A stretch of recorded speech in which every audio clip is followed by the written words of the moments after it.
Monday the 19th of February 2024. We are now leaving the boat for quite a few months.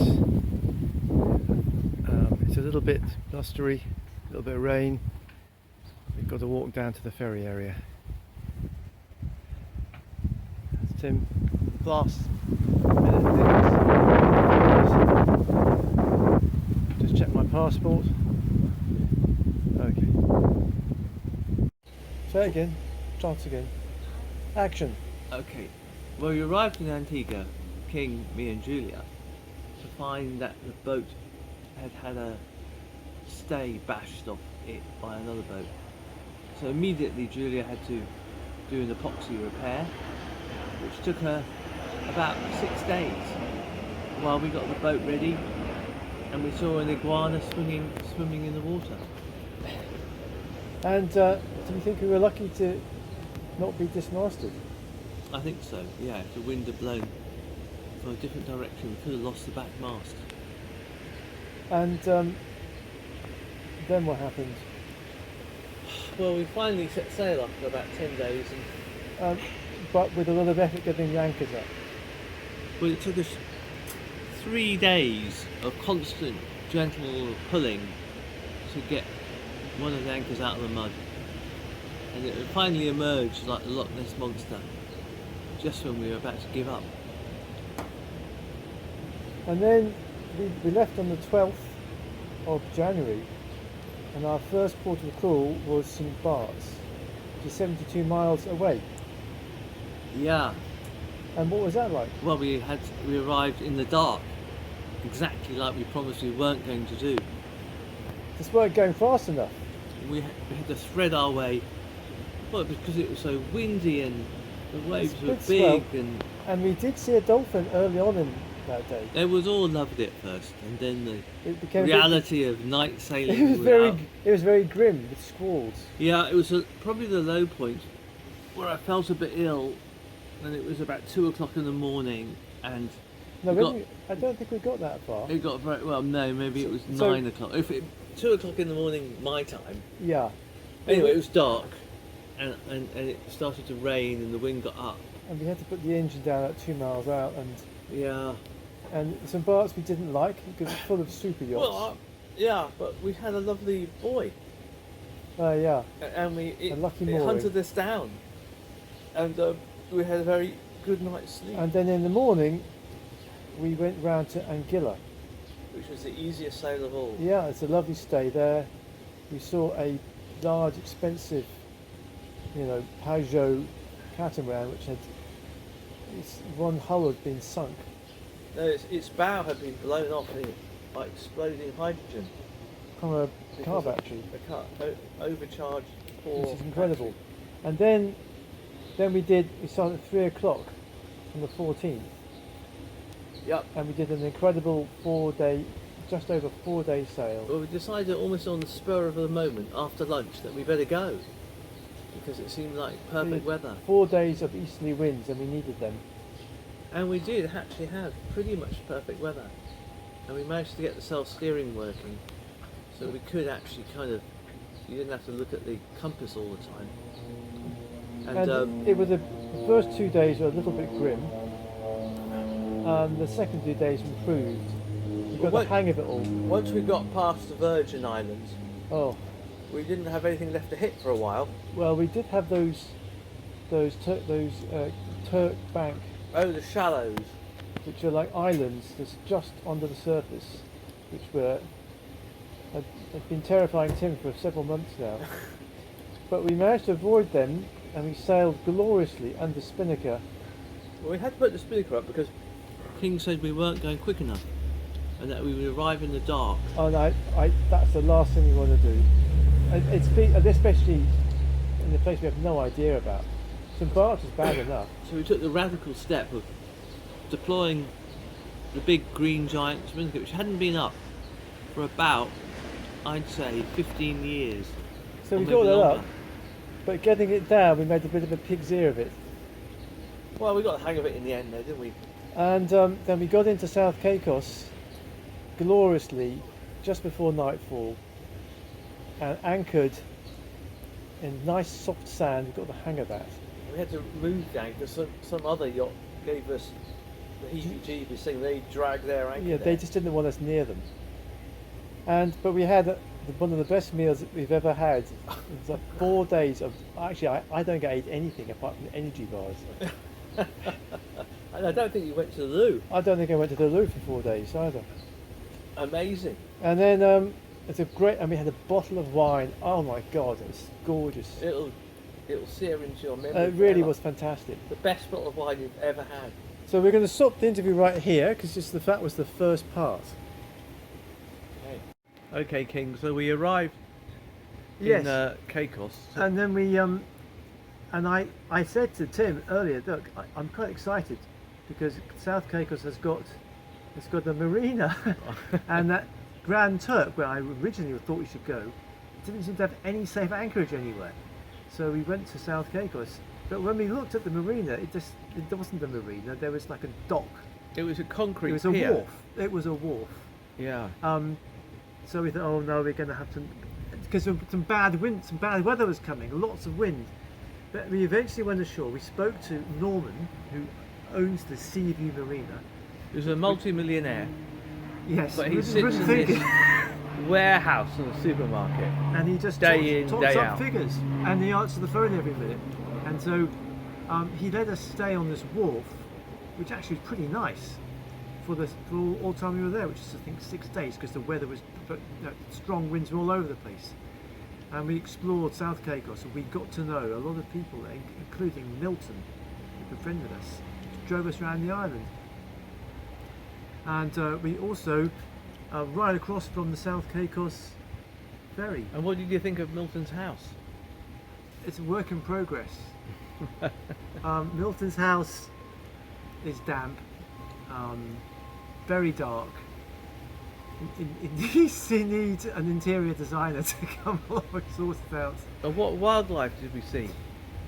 We saw flamingos, quite a lot of flamingos, Pink ones.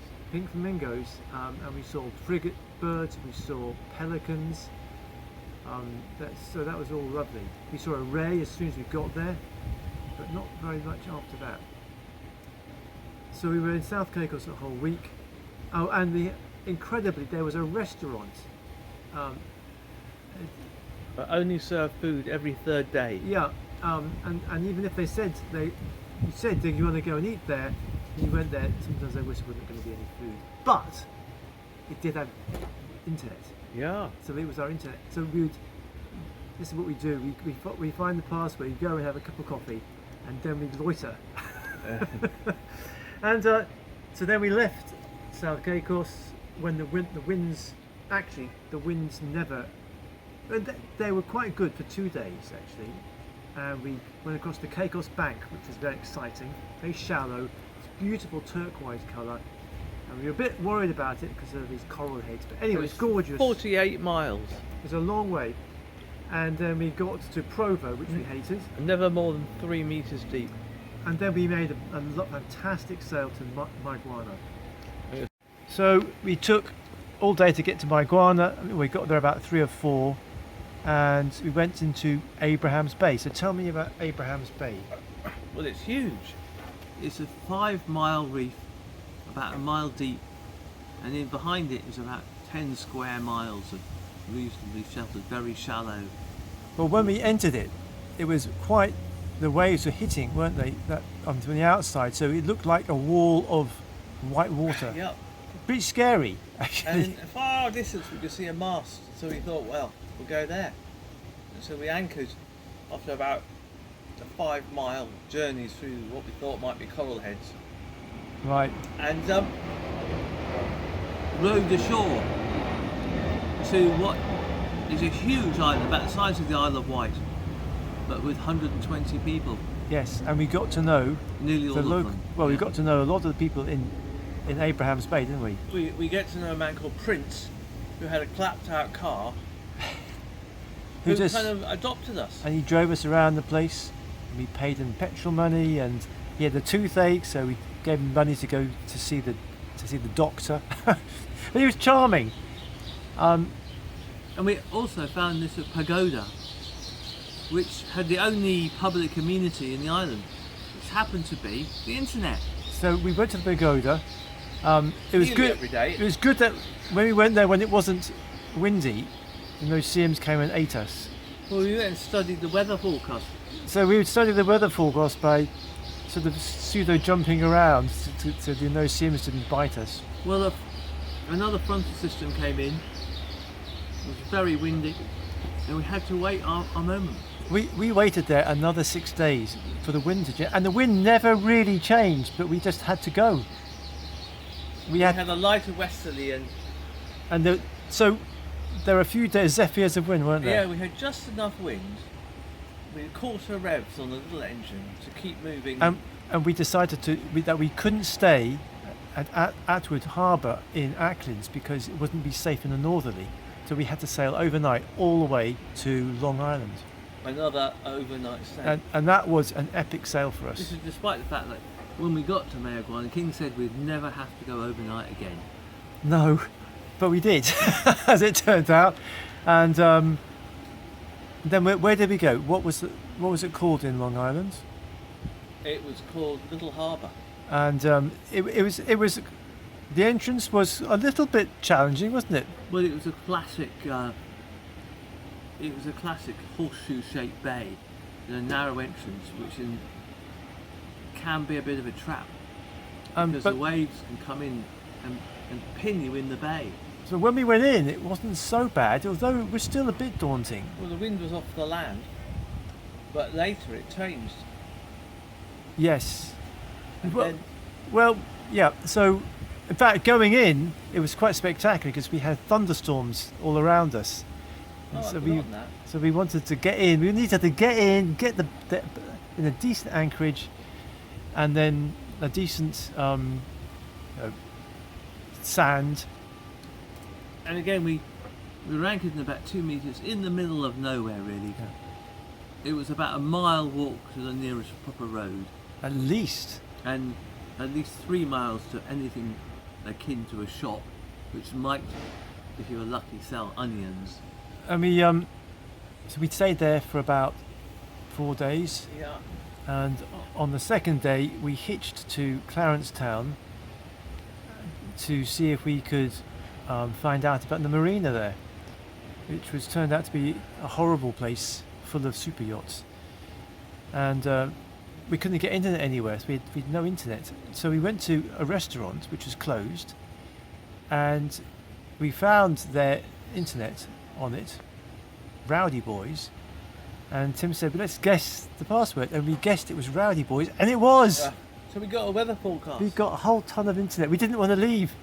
But eventually we saw a day when the wind was going to change from quite a strong northerly to a wind coming straight in the, and we knew the waves would build very quickly.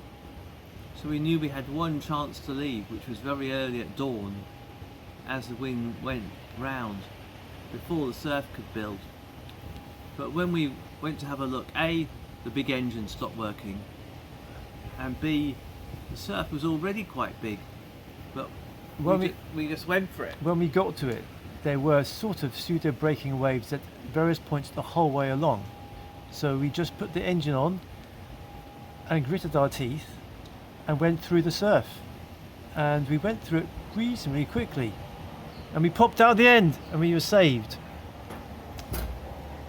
It's true. End of part 3.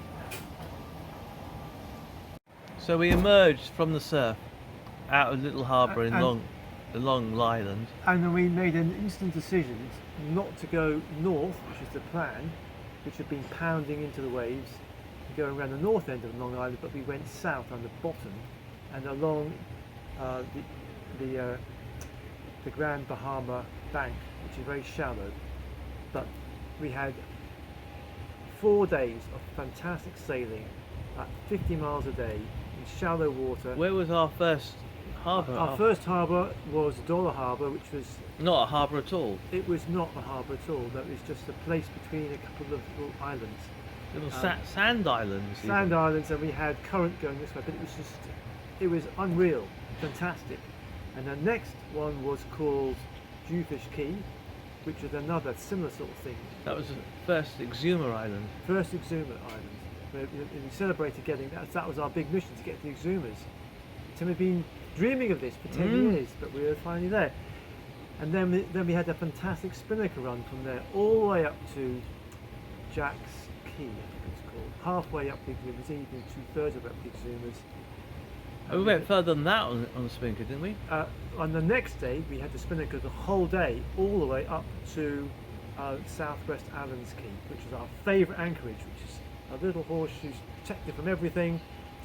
And then we finally actually went ashore, stood on Exumas for the first time. It's been a lovely time there.